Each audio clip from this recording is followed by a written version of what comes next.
Hey everybody, Dave Cook, the Franco Painting Wallpaper. We're here again in Huntley, and I'm going to do a quick video on what we had to do to prep some crown molding. The crown molding was put up really poorly. So before we paint the crown, we got to do some prep work because there's large gaps. So you can kind of see what it looked like. I didn't do an actual rill before, but it's actually the first coat of caulking, the second coat of filler, and then the final coat of before we can get it painted. So if you got to paint some crown molding, you need to do it yourself. This is one way you can get it fixed. Well, you take a look.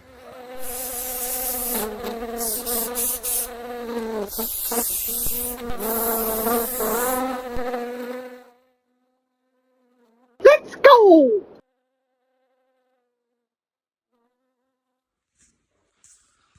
All right, so you have large gaps in your crown molding or other trim. So this trim was put up several years ago when we were painting the whole house. And this stuff is the plastic crap, for lack of a better word. So it's just, everything's got a 90-degree angle. It's been glued. We tried to actually take it off. We can't. They use liquid nails, and we tried to take one piece off. It just completely ruined everything. So we're just gonna try and fix it as best possible. So you can kind of see how those gaps look. They're awful. They're almost a quarter inch. That one's about 1/8 of an inch, 3/16, but some of these are over a quarter of an inch long. They're massive.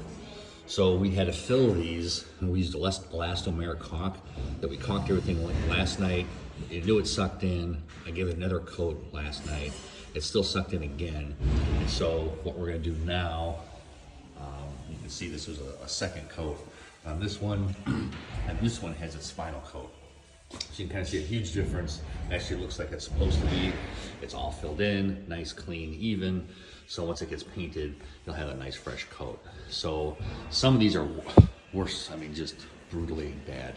And so we actually had to take this one, and I used a foam backer to stick in it. It was so big.